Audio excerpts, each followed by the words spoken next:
22년 9월 13일 코스피는 3.48, 코스닥은 10.78% 상승하고 있는데 이 저 PBR은 0.04%. 현저히 시장보다 저조한 수익률을 보여주고 있죠. 자, 여전히 코스피 코스닥보다 훨씬 낮습니다.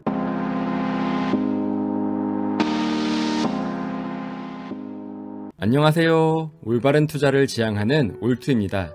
많은 투자자가 저평가주를 찾기 위해 PER, PBR 등의 지표를 활용합니다.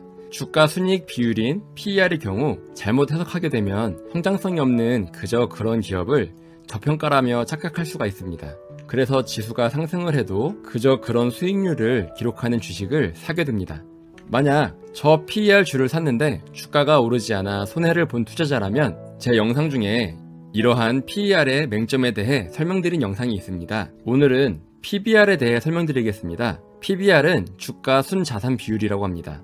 기업이 가지고 있는 순자산 대비 현재의 시가총액이 얼마나 높고 낮은지를 나타내는 비율입니다. 주가를 주당 순자산가치, 즉 BPS로 나눠도 되고 시가총액을 기업의 순자산으로 나눠도 구할 수 있습니다. 많은 사람들이 PBR이 1배 미만이면 좋고 0.5배 미만이면 더 좋다라고 생각하는 투자자가 많습니다. 당연히 PBR이 마이너스면 안 될 것입니다. 그런데 이러한 PBR은 앞서 말씀드렸던 PER과 마찬가지로 커다란 맹점이 있습니다. 그리고 저는 PBR은 주식 투자에 있어 제일 쓸모없는 지표 중 하나라고 생각합니다. 그 이유에 대해 지금부터 설명드리겠습니다. 만약 기업의 시가총액이 50조인데 순자산이 100조라면 PBR은 0.5배에 해당합니다.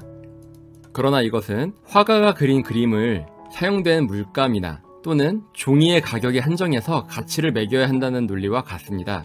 만약 같은 물감을 사용하더라도 고흐가 그린 그림과 일반 화가가 그린 그림은 가치가 천차만별입니다. 기업의 가치는 그 기업이 갖고 있는 순자산으로 결정해서는 안 됩니다. 같은 순자산을 갖고 있더라도 더 높은 마진을 내거나 신기술을 보유한 기업이 있습니다. 그렇다면 이 기업들의 가치, 즉 시가총액은 당연히 달라지는 것입니다. 따라서 PBR이 낮은 기업이 저평가인데 왜 시장에서 알아주지 않느냐는 논리는 억지에 불과합니다. 애플의 경우는 주당 순자산 비율, 즉 PBR이 52배에 해당합니다. 즉 순자산 대비 시가총액은 52배에 해당한다는 얘기입니다. 왜 애플의 PBR이 왜 이렇게 50배가 넘는지를 잘 생각해야 될 것입니다. 자, 워런 버핏의 스승 벤저민 그레이엄이 개발한 저 PBR. 자, 이 저 PBR은 당시엔 통했습니다. 왜냐하면 벤자민 그레이엄 같은 경우는 공황시대, 경제 대공황 시대에 활동했던 투자자입니다.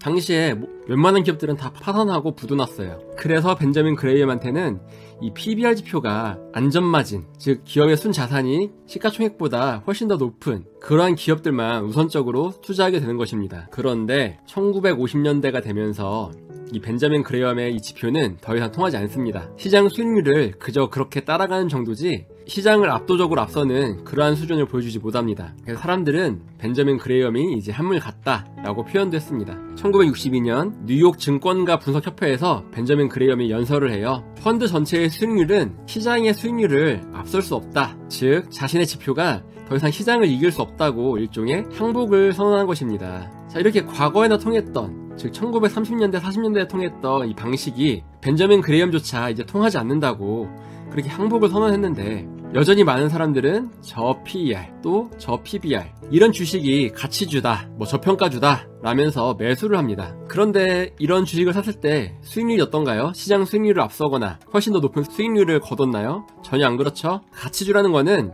기업이 성장이 이렇게 무궁무진한데 주가가 빌빌대고 있을 때 이런 게 가치주입니다. 단순히 이런 저 PER 또 저 PBR 이런 걸 가지고 가치주를 논하면 안 됩니다. 이 저 PBR이 지금 통하는지 한번 볼까요? 한번 살펴보겠습니다. 자, 많이들 쓰시는 키움증권에서는 다양한 검색식을 검증할 수 있는데요. 자, PBR부터 먼저 추가하겠습니다. PBR 0.3배 이상, 0.8배 이하 이 정도면 충분히 저 PBR 주라고 할 수 있죠. 최근 분기도 역시 추가해줄까요? 그리고 시가총액은 너무 작은 기업 말고 좀 대기업 이상으로 안전하게 2조 이상인 기업을 검색하겠습니다. 그럼 이렇게 기업들이 나오죠. 자, 성과검증, 아래에 성과검증을 클릭하면 성과를 검증해 볼 수 있는데 2017년으로 해볼까요? 2017년 6월 12개월 검증을 해보겠습니다. 자, 코스피가 15%, 코스닥이 42% 상승했는데 PBR 지표는 코스피 대비 마이너스 11, 코스닥 대비 마이너스 37, 시장의 수익률 대비 한참 아래에서 빌빌대고 있습니다. 자, 이거 보이시나요? 다른 날짜로 해볼까요? 2020년 강세장이었죠. 강세장에서는 어디 더 우수한 수익률을 거두는지 보겠습니다. 자, 강세장 2020년 4월 13일 어때요? 코스피가 73%, 코스닥이 69%, PBR 지표가 적용된 이 기업은 71.5%. 코스피 대비해서는 저조하지만 코스닥 비해서는 좀 더 나은 성적이네요. 시장의 수익률과 동행하고 있습니다. 약세장은 어떨까요? 22년 28년 10월 8일로 검색해보니까 코스피, 코스닥 이렇게 하락하는데 역시 똑같이 하락하죠. 그런데 코스피보다 7.22% 더 하락하고 코스닥하고는 거의 비슷한 수준, 시장보다 더 낮은 수익률을 기록하고 있는 더 PBR 지표입니다. 한번 시가총액을 바꿔볼까요? 시가총액을 이번엔 좀 줄여보겠습니다. 2천억 이상. 자, 검색을 하면 또 이제 다른 기업들이 검색이 되죠. 자, 이 기업들은 과연 어떤지 보겠습니다. 자, 17년 3월 6일 코스피가 15.86, 코스닥이 42.24% 상승했는데 시장 대비 너무나도 저조한 수익률을 보여주고 있습니다. 보이시나요? 맨 위가 코스피, 가운데가 코스닥, 그리고 맨 아래가 저 PBR 지표입니다. 2019년으로 해볼까요? 19년 3월 12일 이때가 코로나구나. 코로나여도 그렇지. 자, 코스피, 코스닥에 비해서 훨씬 더 하락하고 있는 모습입니다. 전혀 시장의 수익률을 따라가지 못하고 있습니다. 두 번째 이유는 PBR을 안전마진이라고 부르지만 사실은 전혀 안전하지 않다는 것입니다. 만약 기업이 부도가 나더라도 기업이 가진 순자산이 시가총액보다 더 높기 때문에 이러한 자산을 모두 정리해서 주주에게 나눠줘도 충분할 것이라고 오해하는 투자자가 많습니다. 그러나 회사가 부도가 난다면 제일 먼저 채권자에게 자산이 돌아갈 것입니다. 그것도 시가 대비 아주 저렴한 가격으로 넘어가게 됩니다. 그렇게 되면 과연 개인 주주에게 돌려줄 자금이 있을까요? 절대 그렇지 않습니다.